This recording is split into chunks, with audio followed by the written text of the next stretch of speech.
ang kuwit ng balat sa akin. Lahat ay ipagsapalaran sa mga makot at talagang pinagmulan. Kaya ng magic ng saga. Good morning and welcome sa aking munting channel. Patuloy ang kaguluhan sa bahay nga ni Rigor kasama nga si Marites at si Aling Tinding na pinagtulungan nga nila ang kabit nitong walang hiyang si Lena, at dito naman ay patuloy ngang binibrainwash nitong ngang si Lena itong si Rigor, at sinabi nga niyang palayasin si Marites. Ang kapal din naman ng mukha mo, Lena, para pagsabihan ang tunay na asawa na palayasin ang kanyang asawa. Ay ikaw, ano ka ba sa buhay ni Rigor? Isa ka lang kabit, na huwag kang magmamagaling dahil darating din ang araw na gagawin ka ring isang parang basahan ni Rigor. At dito naman ay makakausap nga nitong si Aling Marites, ito ngang si Aling Beng, at tinawagan siya para nga sila magkita. At dito nga ay sasabihin ni Aling Beng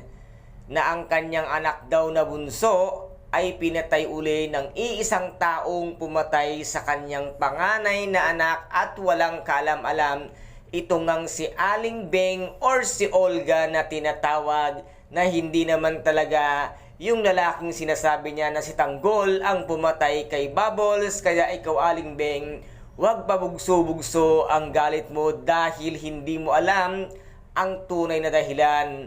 Ang tunay na pumatay kay Bubbles ay yung taong walang hiyang kinupkup mo at pinagpanggap mo bilang isang tanggol dahil nga sa yaman na nais niyang makamkam, kung kaya't niya nga pinatay ang anak mong si Bubbles dahil sa pagnanais niyang makuha ang yaman ng mga kabalyero nang wala ka ring kalamalam. Isa ka ring tanga na nagtatanga-tangahan at nagbubulag-bulagan sa katotohanan na dapat sana ay paimbestigahan mo kung paano at bakit nila kinitil ang buhay nga ng iyong anak na si Bubbles. At ngayon naman ay magsisimula na ang unang misyon nitong ang grupo ni Tanggol kasama si Primo. Kaya guys, ito po ang ating pakaaabangan dito nga sa tinaguriang pambansang teleserye FPJ Ang Batang Quiapo. At kung nagustuhan po ninyo ang aking videos for today,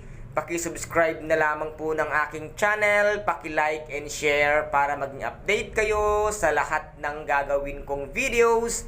Maraming salamat po. Ingat, God bless, and bye-bye!